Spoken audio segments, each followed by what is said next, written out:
my favorite thing about Battlestar Galactica is how three-dimensional the characters are, and that no matter how much you love a character, there are times when you absolutely hate them, and no matter how much you hate a character, there are times when you find them really likable.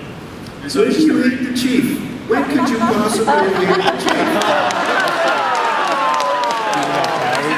Security, take the shot. So I was wondering, as an actor, how much fun is it to jump back and forth over the line between likable and reviled? No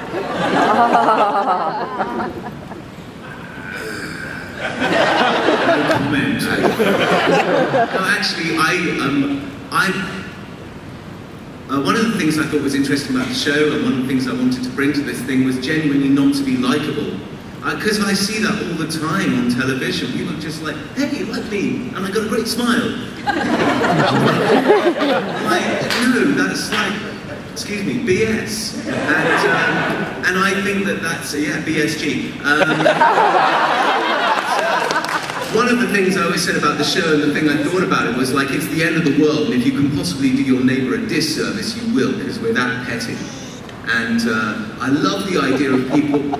This actually came to me when I was in drama school. I was with this guy who was pretty raw, and he walked over to this guy in the pub and he was like, where's my £5 Where is it? And I was like, God, I would never do something. If I wanted the money that I'd given somebody, I'd take them aside slightly and, you know, not say it in front of the whole pub.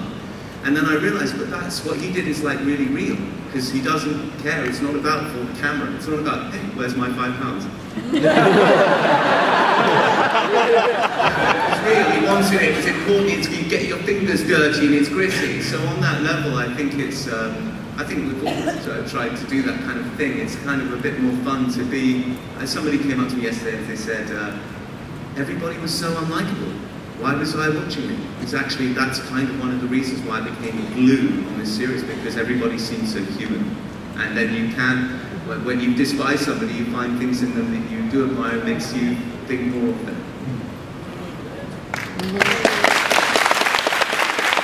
But it's also really fun to look maybe almost in the eye and tell them to frack off, or get me off your fracking ship. I mean, it just kind of feels good sometimes.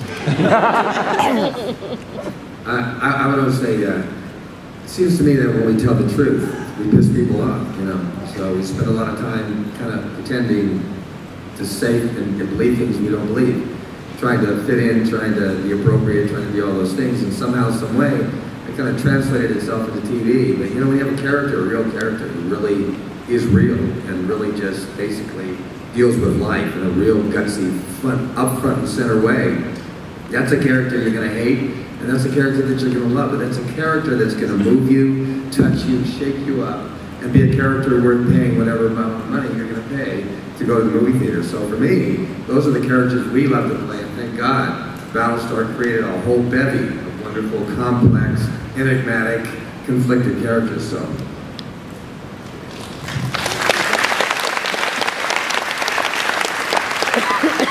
Yesterday, when I heard Richard talk, I saw James Callis in a video with Bear McCreary, which was hilarious. And I'm wondering what all of your relationship is with Bear McCreary and how the music... Who? Come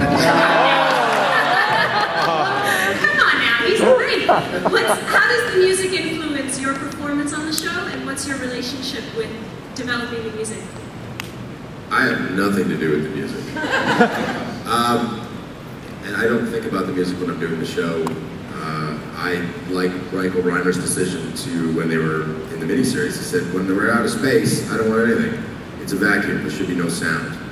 So when I watch the show, those kind of, I find myself paying more attention to the music and the soundtrack on Battlestar Galactica than any other show.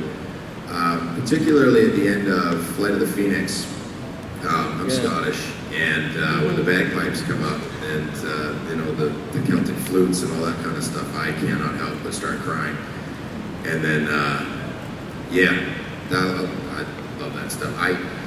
Bear McCreary is unbelievably talented. The man is a genius, absolutely.